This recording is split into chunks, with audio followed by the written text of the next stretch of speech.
Louvado seja nosso Senhor Jesus Cristo.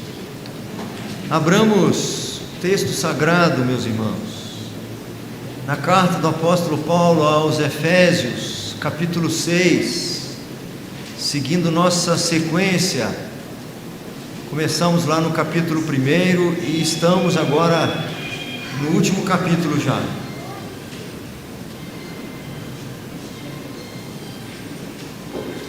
Enquanto os irmãos abrem aí o texto, Efésios capítulo 6, uma sugestão, meus irmãos, de presente para você dar de Natal para o seu irmão secreto, amigo oculto lá da empresa, o seu familiar, um chamado à reforma espiritual, as prioridades do apóstolo Paulo e de suas orações. Muito bom esse livro, eu li na primeira edição já há mais de 15 anos atrás, recomendei para a nossa livraria, tem alguns ali disponíveis, um presente de R$30 para você dar de presente de Natal para alguém ou para você mesmo. Livro pode parecer que está em desuso, mas ainda é um excelente presente, porque a pessoa que você deu pode até não ler naquele momento, mas em algum momento alguém vai ler aquele livro. Dificilmente ele vai passar sem que alguém leia pelo menos um trecho dele. Vale a pena.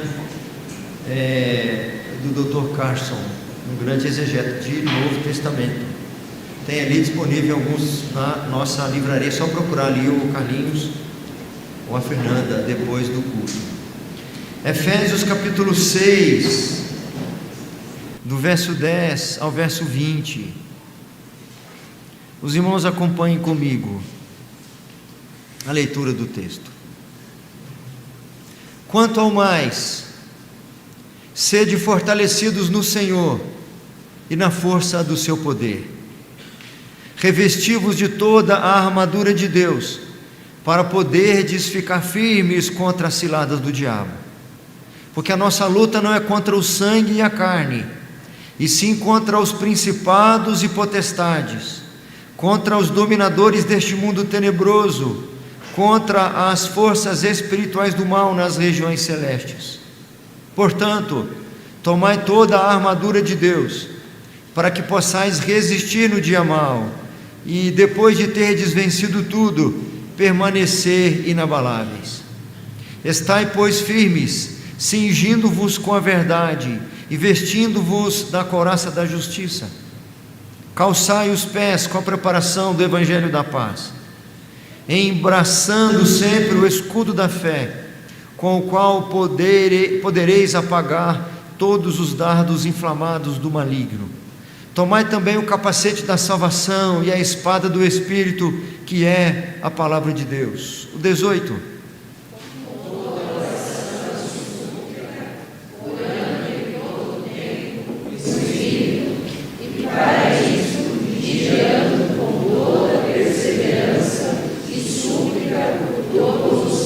E também por mim, para que me seja dada no abrir da minha boca a palavra, para com intrepidez fazer conhecido o mistério do Evangelho. Juntos, o último versículo. Pelo qual sou embaixador e cabeça, para que em Cristo eu seja usado para falar, como me cumpre fazer. Oremos mais uma vez, meus irmãos.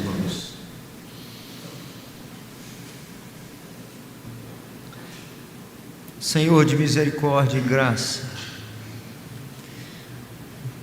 o escritor desta epístola, quando escreve a carta a outra igreja, aos Coríntios, ele descreve como ele chegou naquele lugar, que foi em fraqueza, temor e grande tremor. Ele explica naquela carta que suas palavras não se consistiram em sabedoria humana, mesmo considerando que ele a possuísse. Douto nas sagradas letras, mestre da lei, fariseu de fariseus, da tribo de Benjamim. Mas ele disse que a sua linguagem os seus ensinos, não se consistiram nessas sabedorias humanas, e sim no poder do Senhor. É com esta mesma esperança e condição que nos apresentamos diante do Senhor nesta hora. Não é mais um dia de culto ou simplesmente de mais um momento religioso em nossas vidas. É a Tua palavra, Senhor. É aquela que é lâmpada para os nossos pés, aquela que é poderosa para restaurar a alma, para discernir os pensamentos e propósitos do coração. É aquela que é capaz de alimentar, de descedentar. Ei-la aqui, Senhor. Temos a convicção que o seu autor, o Espírito Santo, há de honrá-la e não permitirá que ela retorne sem que antes cumpra o seu papel de nos exortar nesta noite, de abrir nossos olhos, de firmar os nossos passos, de trazer correções para as nossas vidas, orientações sem as quais nós não prevaleceremos, ó Pai. Em nome de Jesus, fala com a Tua igreja, meu Pai, para a glória do Teu nome, em Cristo Jesus que oramos. Amém.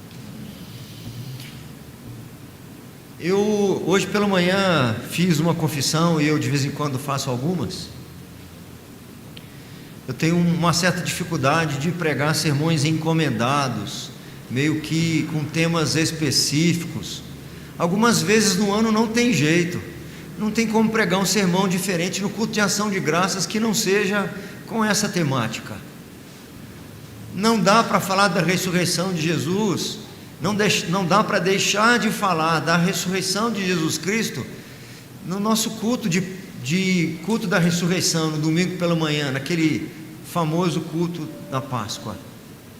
E também não dá para falar, não dá para deixar de falar em algum domingo de dezembro sobre o Natal, não tem como. Mas eis a minha dificuldade, meus irmãos. Algumas vezes eu até consigo, mas não consigo sempre. Eu não consigo abrir mão de expor uma sequência bíblica para ficar interrompendo.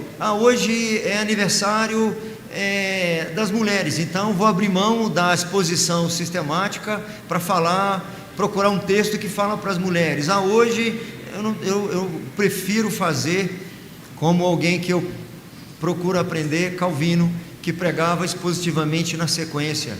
Eu não estou muito longe. Não dá para medir a distância entre nós. Mas me chama muita atenção quando ele foi expulso de Genebra. E ele retorna para Genebra, acho que mais de um ano depois, se não me falha a memória. E no primeiro sermão, no primeiro culto, ele diz assim: meus irmãos, como no sermão passado, eu preguei no capítulo 4, então agora vamos para o capítulo 5, mais de um ano depois. Então domingo que vem nós vamos falar de Natal. Hoje nós vamos seguir a nossa sequência aqui. Semana que vem eu interrompo, mas eu preciso trazer este assunto. Eu preciso fazer uma outra confissão. Alguns anos atrás, há mais de 24 anos atrás, ou em torno de 24 anos atrás, eu li um livro que eu recomendo, Batalha Espiritual, do reverendo Augusto Nicodemos. E há muito deste livro aqui neste sermão. Então eu não tenho muitas citações dele, mas tem muita coisa que eu escrevi aqui com base naquilo que eu li no livro do reverendo Augusto Nicodemos. Então vamos lá. A carta está chegando ao fim. Parece que o apóstolo Paulo está mudando de forma meio drástica de assunto. Ele está falando para a igreja ter um santo procedimento em relação à sua família, marido em relação à esposa, esposa em relação ao marido, depois os pais em relação aos filhos, os filhos em relação aos pais, os servos em relação aos seus patrões, os patrões em relação aos seus servos, e de repente ele diz: quanto ao mais, de tudo que eu falei, ainda tem alguma coisa para dizer para vocês, muito importante. Eu me lembro de quando assisti um filme Capitão América pela primeira vez, mostrando o alistamento de jovens que queriam se alistar lá nas Forças Armadas norte-americanas para irem para a batalha. E ele tentava muito se alistar e não conseguia, dando uma ideia para nós de que o alistamento ali era voluntário. Alguns eram aceitos, outros não eram aceitos, e alguns queriam ir, se prontificavam a ir, e outros não. Quando nós lemos aqui nessa carta, nós podemos dizer que aqui, de certa forma, é a ordem do dia do nosso general. É a passagem nas Escrituras que nós encontramos mais do que em qualquer outra passagem, uma exposição detalhada do embate, do combate da igreja com o seu grande adversário, o diabo e os seus anjos, esclarecendo para nós que não há espaço para omissão, nem para voluntariedade. Todos os cristãos, o fato de serem cristãos, já foram alistados nessa tropa.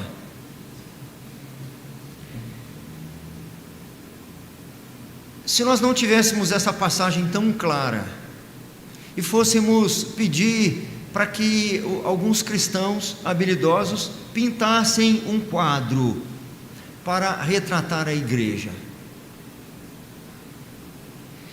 alguns de nós já viu coisas desse tipo. Pegadas na areia, além de músicas, há algumas telas famosas com alguém caminhando com outro no colo e pegadas na areia, ou uma pessoa caminhando sozinha, mas marcas de pegadas de duas pessoas. Alguns talvez pintassem esse quadro para retratar a igreja. Isso é a igreja, somos carregados no colo. Podemos achar que estamos sozinhos, pode parecer que estamos sozinhos algumas vezes, mas se nós observarmos as pegadas, nós veremos que nós estamos sempre acompanhados. Seria uma boa tela, com um bom fundamento bíblico, mas esse texto não retrata essa tela, nem essa cena. Me lembro que o reverendo Augusto disse que essa tela, essa pintura da igreja, poderia ser um galhozinho fino, um passarinho bem sossegado, pousado nesse galho, e embaixo as cataratas do Niágara. Aquelas águas, aquelas tormentas de águas, e o passarinho em cima do galho, bem tranquilo e protegido e guardado. Outros poderiam retratar a igreja como um hospital, um centro de tratamento. Estamos aqui nesse lugar procurando cura, aqui é um lugar de cura, aqui é um lugar de rejuvenescer, é um spa espiritual. Mas a pergunta é: quantos pintariam, ao serem consultados, que tipo de tela pintaria? Quantos de nós pintaria uma tropa em batalha?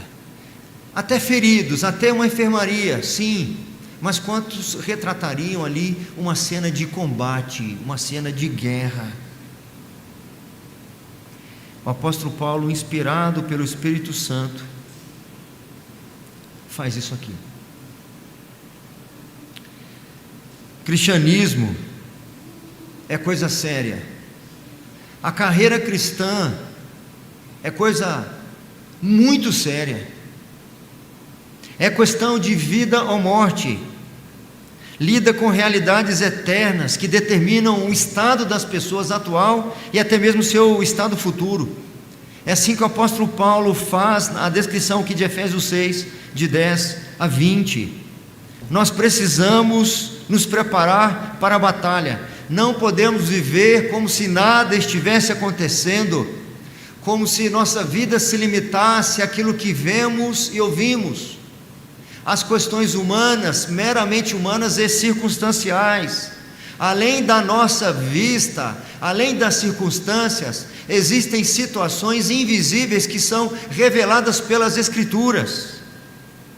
Nós já sabemos que o apóstolo Paulo escreve essa carta quando ele está na prisão. Ele está entre soldados.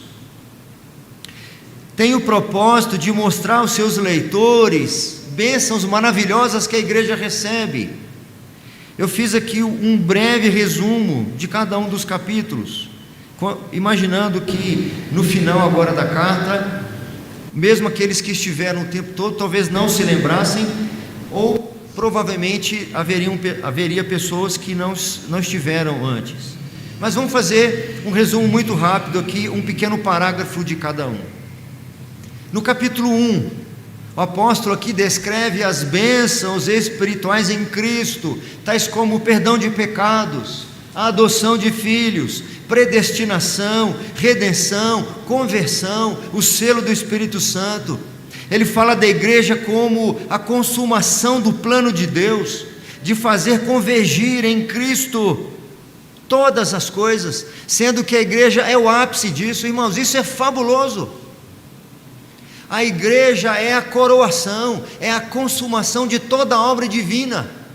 Quando ele reunir todos os seus eleitos aos seus pés, significa que a sua obra está consumada. Então, quando nós olharmos para a igreja e virmos o povo sendo transformado, convertido, o povo amando Jesus Cristo, aprendendo a viver em comunhão, se sujeitando uns aos outros, nós podemos testificar e confirmar que a obra de Cristo está em pleno andamento. Mas quando vemos rebeldias, cisões, divisões, quando nós vemos contendas, como na carta do apóstolo Paulo aos Coríntios: não vos louvo quando vocês se reúnem, não há por que louvar vocês. Seguindo os ensinos da carta aqui aos Efésios, é como se Paulo dissesse: vocês se reúnem, mas a reunião de vocês não revela a obra de Cristo. Cristo não é revelado através da vida de vocês, da conduta de vocês, porque eu ouço falar da parte de vocês que há divisões tão tremendas, a ponto de alguns dizerem que são seguidores de Apolo, outros são seguidores de Cefas. Há alguns que dizem que são meus seguidores, e há outros que se dizem até seguidores de Cristo. Mas como pode Deus estar fazendo convergir tudo em Cristo? Todas as coisas estarão aos seus pés, e como pináculo, como ponta dessa montanha que estará aos pés de Cristo, está a igreja, o povo em comunhão, unido, vivendo sob a regência do Senhor. Nela, na igreja, Deus concretiza seu propósito de reconciliar consigo todas as coisas. Olha que importância que nós temos. Nós, como igreja, somos instrumentos para revelar o caráter salvador de Jesus Cristo. No capítulo 2, o apóstolo Paulo apresenta a vitória dos cristãos sobre a morte. Aqueles homens e mulheres viviam nas trevas e agora estão na luz do Senhor, porque estavam de fato mortos nos seus delitos e pecados, e pela graça agora estão vivos em Cristo Jesus. Na igreja, tanto judeus como gregos, homens e mulheres, escravos e livres, todos se encontram em unidade em Cristo Jesus. No capítulo 3, o apóstolo fala que o Senhor estabeleceu os próprios apóstolos e o ensino dos apóstolos como coluna desse prédio que está sendo edificado e construído. No capítulo 4, o apóstolo Paulo fala como nós devemos viver em santo procedimento com os nossos irmãos em Cristo, com a nossa família e com o mundo de um modo geral. Chega no capítulo 6, então ele vai finalizar a carta advertindo a igreja que para todas essas bênçãos que ela está recebendo, para todas as exigências que ela está sendo desafiada, ela encontrará oposição para viver neste mundo. Meus irmãos, o assunto é muito sério. Todas as bênçãos advindas das mãos do Senhor, para serem usufruídas de forma mais abundante, nós encontraremos oposição. Poderia citar vários exemplos aqui práticos. Uma bênção do casamento, para experimentar aquela bênção da harmonia no casamento, que é bênção de Deus. O apóstolo Paulo acabou de falar disso aqui. Maridos e mulheres como instrumentos para revelar a própria relação de Cristo com a igreja. Olha que bênção que o Senhor deu para o casal, mas para o casal usufruir dessas bênçãos, para o casal experimentar da plenitude disso, do marido ser como Cristo, da esposa ser como a igreja, haverá oposição. Foram salvos, contudo ainda estavam inseridos num contexto de batalha que está sendo travado. Por isso que o apóstolo Paulo os alerta.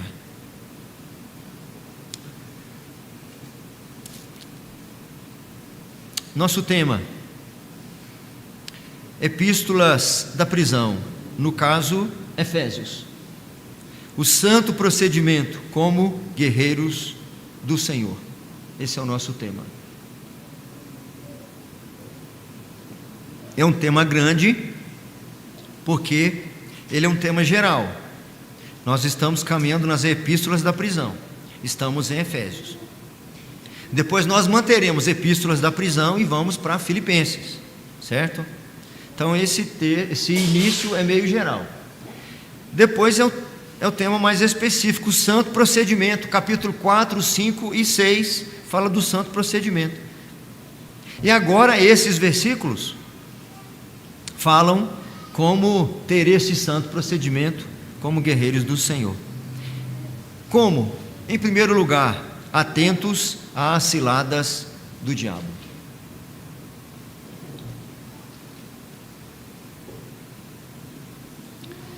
Como que tem que ser o meu santo procedimento como um guerreiro do Senhor? Eu preciso estar atento às ciladas do diabo. A palavra cilada chama a atenção para aquilo que é sutil, um estratagema sutil, o emprego de meios ardilosos, astuciosos, pelos quais o inimigo se utiliza para minar nossas forças, para impedir nosso avanço,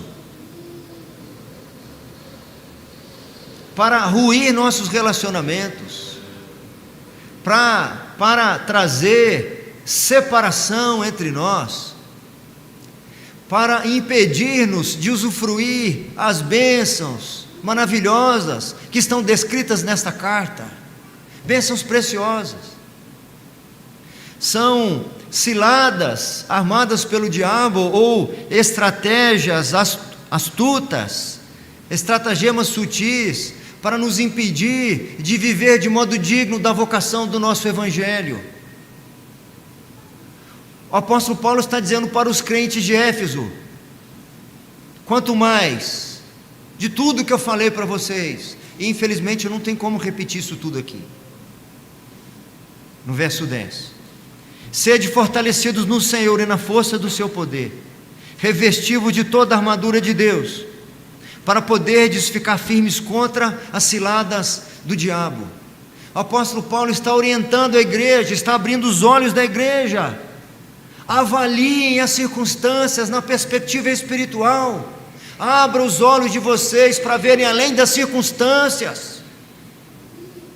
O salmista lá no Salmo 124 vai dizer que o Senhor nos salvou. Diz assim o texto: salvou-se a nossa alma como um pássaro do laço dos passarinheiros, quebrou-se o laço e nós nos vimos livres. O nosso socorro está em o nome do Senhor, Criador do céu e da terra. Muitos de nós vivem como se estivéssemos num parquinho de diversões espiritual, como se estas questões fossem dos pentecostais, que as dimensionam de maneira indevida, naturalmente, mas é bíblico, é confessional. O apóstolo Paulo diz que há armadilhas montadas ao nosso entorno durante a nossa caminhada, tentando minar a nossa fé, minar nossa resiliência, minar nossa caminhada, impedir nosso avanço. Não há coincidências e nem significa que o Senhor perdeu o controle nessas coisas. Como nós todos sabemos, é permissão e propósito do Senhor que haja provas e que hajam lutas e dificuldades. O Senhor, quando nos transformou e nos converteu, quando fez isso tudo que está aqui na carta, nos elegeu antes da fundação do mundo, não nos impediu de vivermos os combates diários da nossa vida. Quando nos salvou em Cristo Jesus, quando nos deu vida estando nós mortos, quando nos fez assentar nos lugares celestiais, não nos isentou das batalhas e dos combates que nós temos que ter nesta vida. E para que possamos prevalecer sobre essas situações, o Senhor nos deu recursos, nos deu meios para nós batalharmos como guerreiros do Senhor. Nós temos crentes, de um modo geral, fracos, que nem de perto passam na porta dos quartéis espirituais, que eu estou querendo dizer, né? Nenhuma alusão ao quartel aí. Muitos de nós têm a nossa vida religiosa, a nossa vida cristã, que não se assemelha em nada à vida de um guerreiro, não se assemelha em nada à vida de um soldado, que o próprio apóstolo Paulo vai orientar alguns anos depois a Timóteo, que ele precisa combater como um soldado, precisa imitar um soldado. Tem a ver com disciplina, tem a ver com diligência, tem a ver com coragem, com determinação. Não tem a ver com mimimi, com fraqueza, com desânimo, falta de perseverança. Tem a ver com garra, com hombridade, com varonilidade. Muitos de nós não se apercebem disso, meus irmãos. Alguns de nós pode até se lembrar de situações como essa depois que passam. É mais ou menos algumas situações que nós caímos e depois a gente percebe que deu tudo errado a nossa resposta, e lá na frente a gente se lembra: poxa vida, eu não devia ter falado isso, porque olha só a confusão que gerou isso. Foi uma armadilha que eu caí, eu não devia ter respondido dessa forma, eu não devia ter falado desse jeito, ou eu deveria ter dito alguma coisa, eu não me atentei naquele momento que havia uma cilada. Vamos adiante.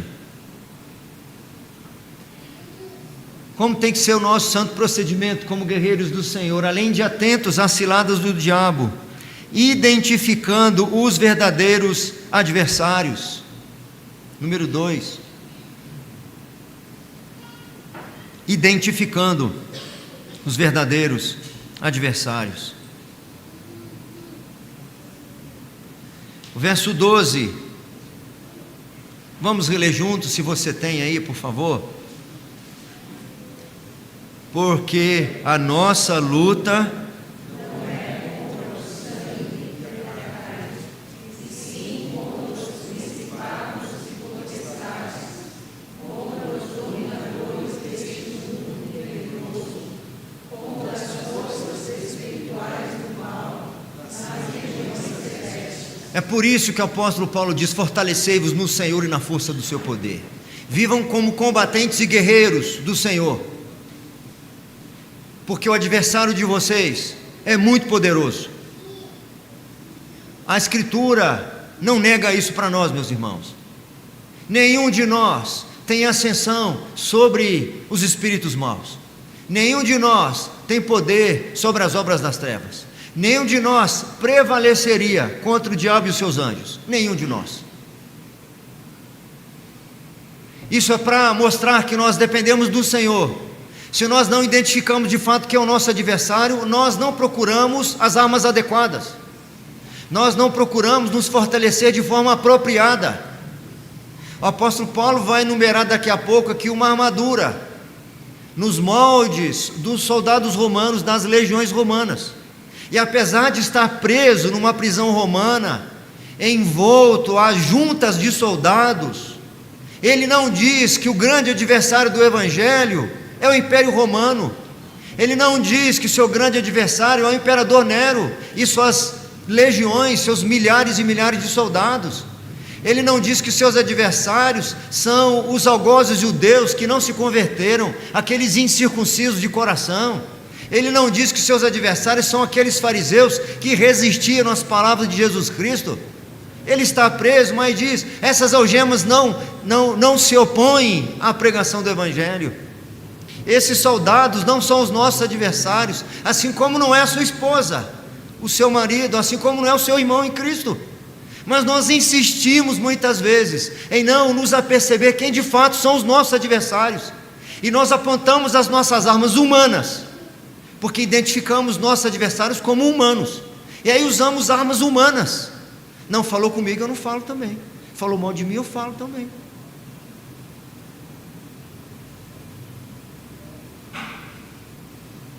O apóstolo Paulo se refere aos seres espirituais poderosos, malignos, que ele chama de dominadores deste mundo tenebroso, que são numerosos, organizados, superiores em poder, perversos, astutos, e que em certo sentido receberam autoridade para exercer domínio parcial neste mundo. Estes são os verdadeiros inimigos da igreja, e não pessoas de carne e sangue.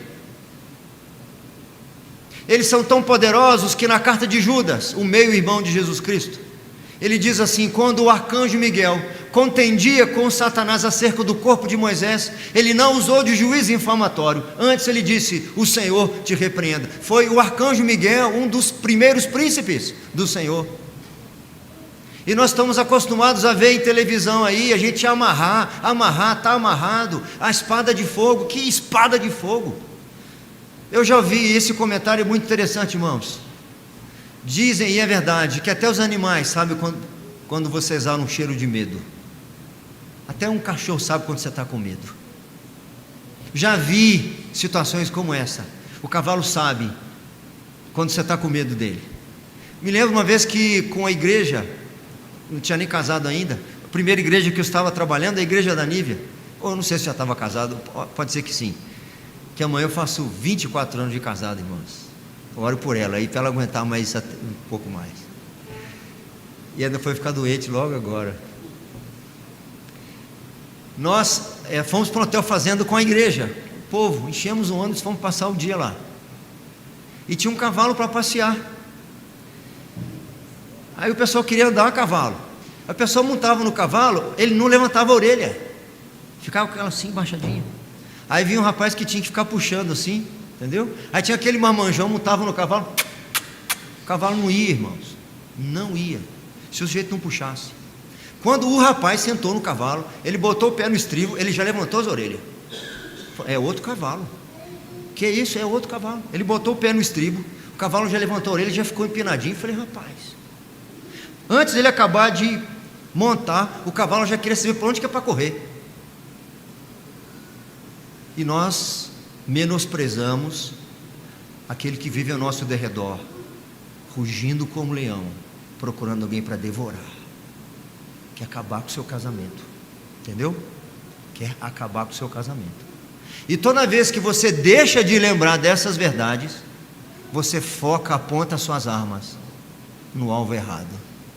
Identificar os adversários é estratégia essencial em qualquer batalha. Alguns estudiosos de guerra dizem que Hitler, humanamente falando, perdeu a guerra porque ele não identificou o verdadeiro adversário quando foi invadir a Rússia.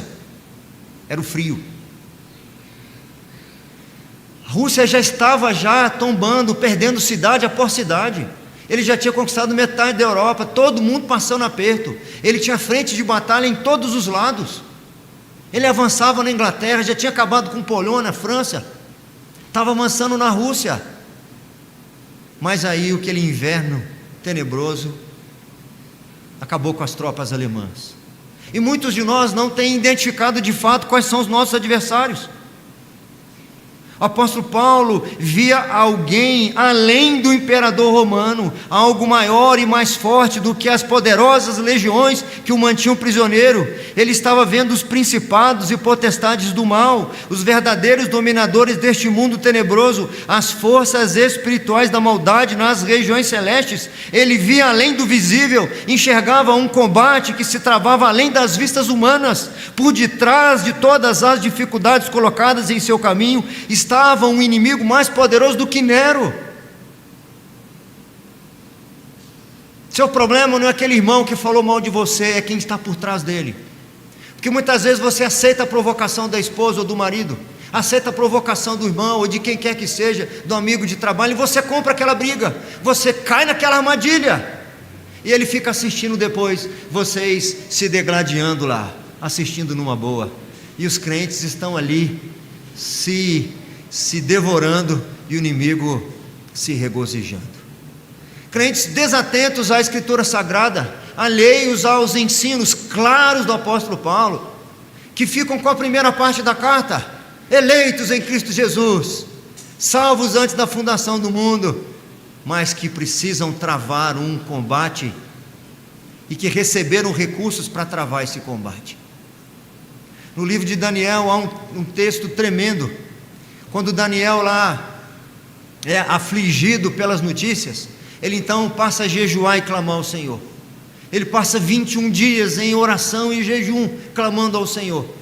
E no 20º, tem que falar devagar, porque o mineiro trava, né? No 21º dia, um ser celestial aparece diante dele. Estava Daniel e seus amigos, só Daniel conseguiu enxergar. Os amigos não enxergaram, mas sentiram a presença. E a presença do anjo era tão terrível que eles saíram correndo. E Daniel caiu prostrado de 4 no chão. O anjo o coloca de pé e diz mais ou menos assim: Daniel, toda vez que eu falo desse texto, eu fico comovido.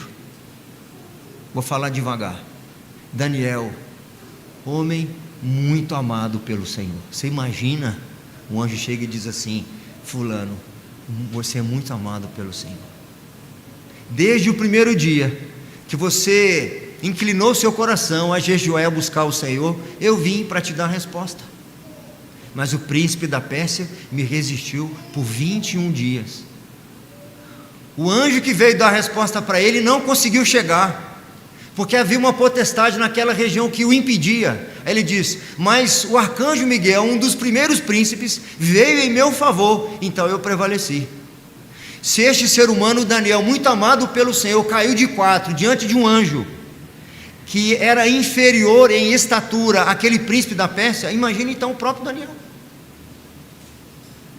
Nossa luta hoje, por exemplo, não é tanto contra os meios de comunicação, não é contra os governos, não é contra as meras ideologias humanas que tentam difundir erros, não é tanto contra os falsos ensinos que se infiltram nas igrejas. Nosso conflito é contra as forças espirituais que estão por detrás dessas coisas.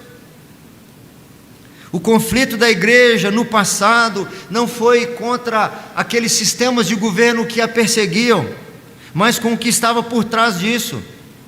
Em última análise, nossa luta é contra essas forças espirituais do mal, e diante delas a igreja só pode resistir tomando armas espirituais fornecidas pelo próprio Deus. Escrevendo aos Coríntios, Paulo declara que a natureza das nossas armas não é humana ou carnal. Nós não batalhamos contra esses inimigos usando estratégias, métodos ou fórmulas descobertas e inventadas pelas engenhosidades do homem. Tais coisas são absolutamente inofensivas contra o diabo e seus anjos.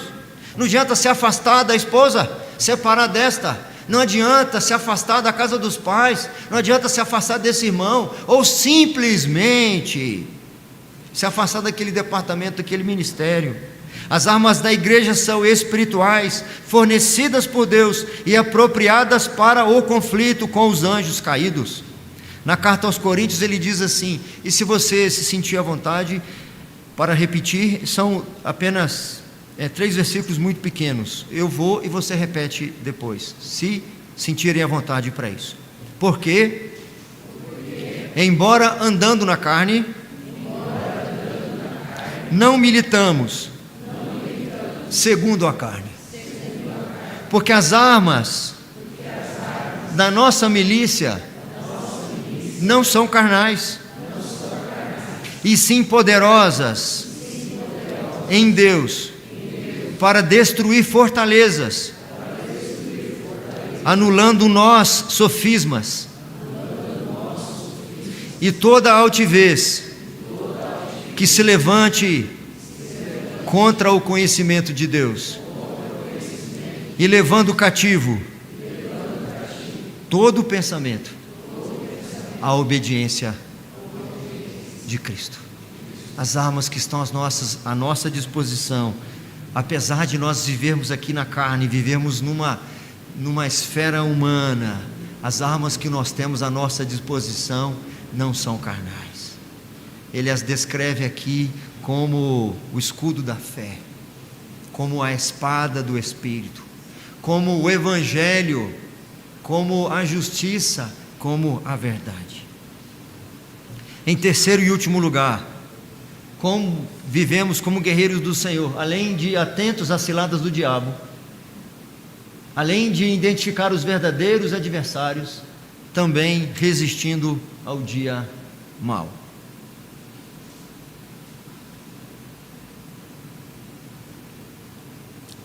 Em terceiro e último lugar, resistindo ao dia mau.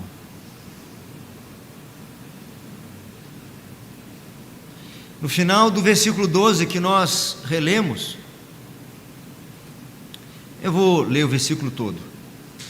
Ele ainda está justificando aqui porque que se deve se fortalecer no Senhor.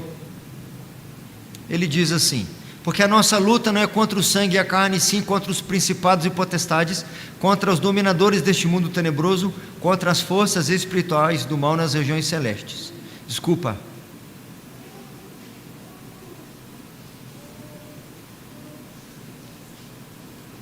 É o 13. Vamos reler o 13? Portanto, tomai toda a armadura de Deus,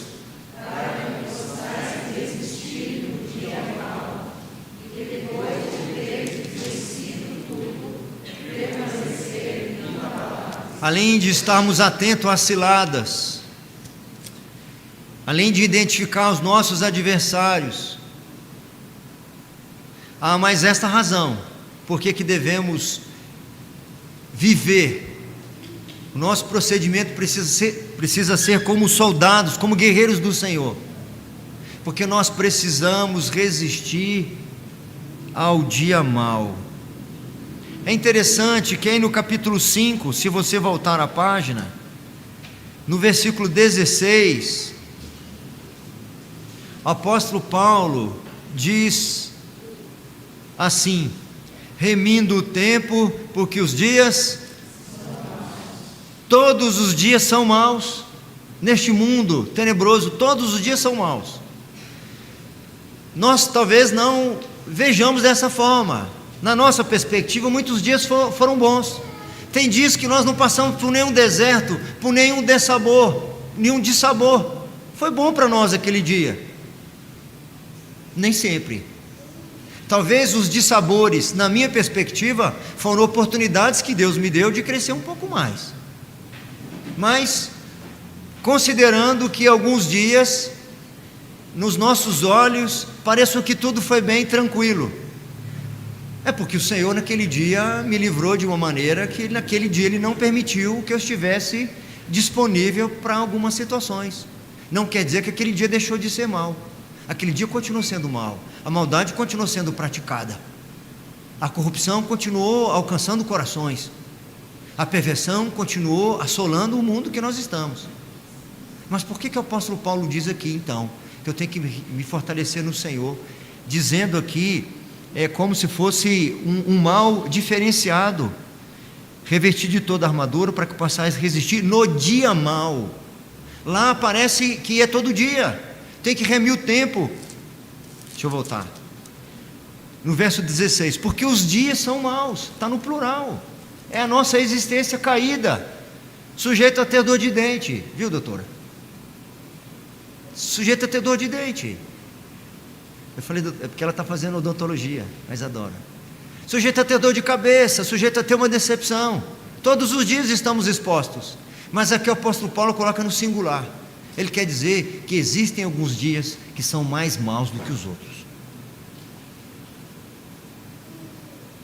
Investidas contra o casamento e a sua família, e a minha também, principalmente. Na saúde, nas finanças. Acontece com todos os crentes genuínos. Esse mesmo apóstolo Paulo, a Timóteo, ele diz: ora, todos quantos querem viver piedosamente no Senhor serão perseguidos. Existem dias que a maldade é intensificada na nossa vida, ou contra nós. Nosso Senhor Jesus Cristo exortou-nos a vigiar e orar para não entrarmos em tentação. Somente fortalecidos no Senhor e na força do seu poder e revestindo de toda a armadura para podermos perseverar nesses dias maus em que parece que uma sombra tomou conta da sua vida, aplacou o efeito ali da alegria da salvação. Os perigos relacionados a este assunto, meus irmãos, estou caminhando para o final. Um primeiro perigo, quando falamos sobre este assunto, a tendência de nós exagerarmos e acharmos que tudo de mal que acontece conosco é culpa do diabo. Isso não é verdade. Um segundo erro, o oposto também é verdade, achar que nada tem a ver com ele, que tudo é ação humana, também é errado. Terceiro erro, achar que um assunto sobre batalha espiritual é algum assunto inédito, trazido à tona por denominações que surgiram há 100 ou 50 anos atrás. Não, é um assunto bíblico. Martin Lloyd-Jones, em sua série de exposições bíblicas sobre a carta aos Efésios, ele dedicou vários livros sobre o assunto de batalha espiritual, que resultaram em 2 volumes grandes sobre o combate cristão. No livro O Peregrino, John Bunyan, um batista puritano, descreve o combate do cristão com Apolion, que procura barrar-lhe o caminho enquanto ele se dirige para a cidade celestial. No século XVII, Thomas Brooks, em seu livro Conselhos Preciosos contra as Armadilhas de Satanás, ele afirma: o cristão deve conhecer 4 coisas: Cristo, a Bíblia, a si mesmo e as astutas ciladas do diabo. O quarto erro é o de achar que os métodos ensinados aos 4 cantos por aí, não bíblicos, são eficazes para os problemas que afligem o mundo. Alguns querem resolver problemas de temperamento, de maus hábitos pecaminosos, de caráter tortos, desviados, de opressões ideológicas, de línguas maliciosas, de pensamentos impuros, repreendendo ou amarrando. Não funciona. A arma inadequada. O caminho apresentado pela palavra é o da santificação, da autodisciplina, do estudo persistente das Escrituras, de aprender a prosseguir fielmente. O apóstolo Paulo não só pede que a igreja use essa armadura, esses equipamentos para si próprio, mas em favor dele também, porque ele sabe que ele enfrenta não o Império Romano, mas ele enfrenta também combates que ao fim da sua vida ele vai dizer que foram bons combates, porque foram todos vencidos na cruz. No momento foram tortuosos e desafiadores e dolorosos, mas ele sabe que ele os enfrenta. Por isso que no verso 18 ele diz: com toda oração e súplica, orando em todo o tempo no Espírito, e para isto vigiando com toda perseverança e súplica por todos os santos, e também por mim, para que me seja dada no abrir da minha boca a palavra, para com intrepidez fazer conhecido o mistério do Evangelho, pelo qual sou embaixador em cadeias, para que em Cristo eu seja ousado para falar como me cumpre fazê-lo. Quanto ao mais, amados irmãos, sede fortalecidos no Senhor e na força do seu poder, atentos às ciladas do nosso inimigo, reconhecendo quais são de fato nossos adversários. Não é o seu pai, não é a sua mãe, por mais difícil que seja conviver com eles. Não são seus filhos, por mais rebeldes que sejam. Não é o seu cônjuge, não é a sua igreja, não é o seu pastor. Os nossos inimigos são aqueles que são inimigos de Cristo, os anjos caídos que formam uma milícia perversa. Nos fortaleçamos no Senhor para resistir aos dias maus. Hoje, na escola dominical, falando sobre os recursos da graça, alguém disse assim, que a graça também nos abastece para os possíveis desafios que teremos à frente. É isso mesmo. Talvez não estejamos passando por conflitos que tenhamos que identificar essas situações como sendo espirituais, mas pode ser que nós venhamos a passar por elas daqui a pouco. Pode ser que daqui a alguns minutos você vai estar numa situação de conflito com o seu cônjuge, ou com alguém que te mandou uma mensagem e você não gostou, alguém que te aborreceu. Comecemos a ver as coisas numa perspectiva bíblica, para a glória do Senhor e para a nossa edificação.